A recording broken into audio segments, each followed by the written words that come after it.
Hello, good morning guys. Meron naman akong ituro sa inyo tungkol po to sa Ariston washing machine. Mga kadalasan pag Ariston guys, either hindi mabuksan yung pintuan ng washing machine natin.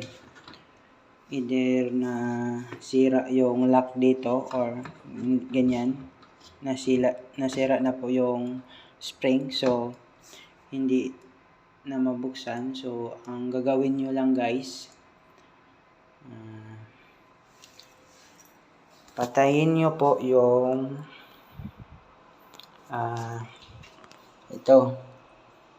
yung washing machine natin. Patayin nyo po, pagkatapos i-unplug nyo. After that, i-close nyo po yung water supply. Pagkatapos po, tatanggalin po ninyo yung dalawang screw dito.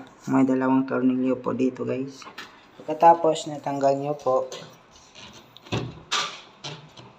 tanggal nyo po yung cover. Ang ganito. Dandahan lang guys kasi baka masira yung cover. Pagkatapos guys, ayaw talaga mabuksan to kasi for example, nasira or nagloko yung control natin.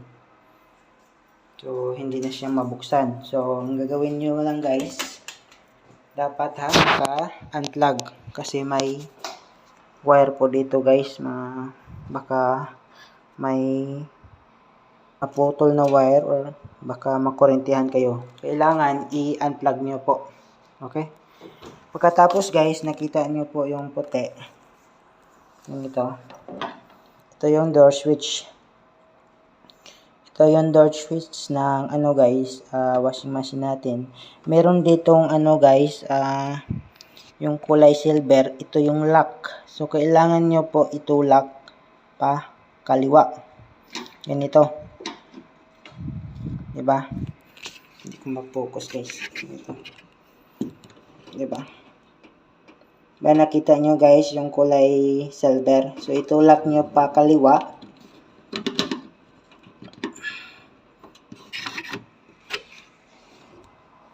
So pagtulak nyo pa kaliwa guys, buksan nyo po yung pintuan. Ganito. Support lang. So diba? Diba? Simple lang siya guys. Kasi ito yung butas or para may pasok yung lock. Ito yung lock niya po. Meron po siyang parang sima. So nakalock po dito. So kailangan natin itulak pakaliwa para mabuksan yung pintuan ng washing machine natin. Kasi minsan kasi guys, either hindi pa natapos yung cycle, bigla nyo po papatayin yung washing machine or buksan. So, yung control natin nagloko na po. So, kailangan maghintay po kayo pag matapos yung cycle or matapos yung wash niya po.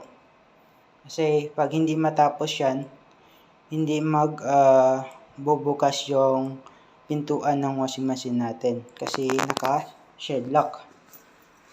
To is safety purposes po to sa mga bata. Kasi delikado po yan guys pag for example yung bata pumasok dito, iikot yan. So kailangan may safety yan, na-lock siya kasi po para hindi siya mabuksan. So okay na po. Very simple tips lang to guys sa hindi pa nakakaalam. So ito. So ibalik na natin yung cover niya guys. Nabalik na po siya guys. So ilagay natin yung tornilyo. Dalawang tornilyo dito guys. Tapos dito.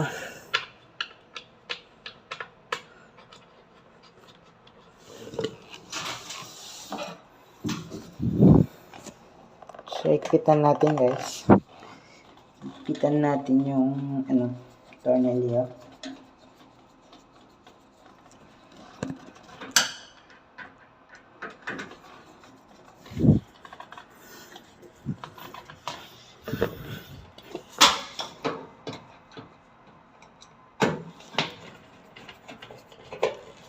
Yun. So, nahipitan na natin guys. So, ibalik na natin.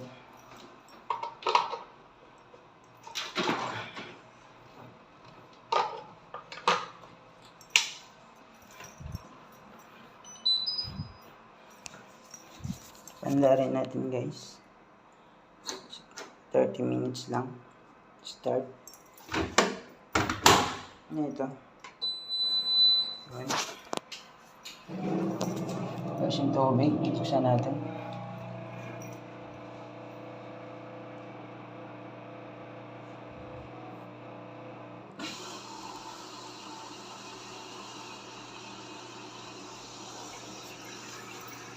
Ito yung tinatawag natin guys, nung sinabi ko kanina, ito yung lock.